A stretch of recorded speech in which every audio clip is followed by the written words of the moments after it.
জনগণ যখন আবার সামনে আসবে এবার কাউকে এক চুলও ছাড় দেবো না। গতবারে যেটা হয়েছে যে হাসিনা পালাই যাইতে পারছে, তো আপনারা যদি এখন ভাবেন যে আপনারা এখন পরে পার পেয়ে যাবেন, পরে আপনাদের সাথে কে কি করবে, বা অনেক টাকা পয়সা জমে গেছে আপনারাও বিদেশে যাইতে পারবেন, এরকম আসলে এই এই সময়ে সেটা হওয়ার আর কোনো সুযোগ নাই। কারণ জনগণ এবার কোনো মাফ করবে না। আগের বার মাফ হয়েছে, আগের বার অনেকে বিদেশে পালাই যেতে পারছে, আগের বার অনেকে হচ্ছে কি বলবো টাকা পয়সা অনেক বেশি ছিল, সেটা দিয়ে যে দেখা যেত যে আওয়ামী লীগের নেতা সে হচ্ছে পালাইতে পারতেছে না, সে এলাকার যে লোকাল নেতা ছিল, কখনো যে বৈষম্য বিরোধীর যে নেতা ছিল তাকে, কিংবা বিএনপি ছাত্র দলের যে নেতা ছিল তাকে, কিংবা জামাত এনসিপি, এরকম অনেক কাহিনী আমরা শুনেছি যে তাদেরকে টাকা পয়সা দিয়ে এলাকায় থাকার ব্যবস্থা করছে।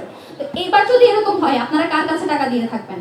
জনগণ কিন্তু এবারে আর মাফ করবে না যে অমুক নেতার শেল্টারে থাকবেন, তমুক নেতার শেল্টারে থাকবেন, এটা কিন্তু এবার আর হবে না। তাই আমার মনে হয় যে সকলের এই ব্যাপারে আপনারা কে কার সাথে সমঝোতা করছেন, কে কিভাবে সমঝোতা করে দেশ চালাচ্ছেন, এটা আমাদের ব্যাপার না। আমাদের ব্যাপার হচ্ছে জুলাই সনদ আমাদের রেড লাইন। জুলাই সনদের এই পাশ থেকে ওই পাশে যেই দলই যাবে, সে বিরোধী দলীয় হোক কিংবা সরকার দলীয় হোক, তাকে জনগণ এবার আর ছাড় দিবে না।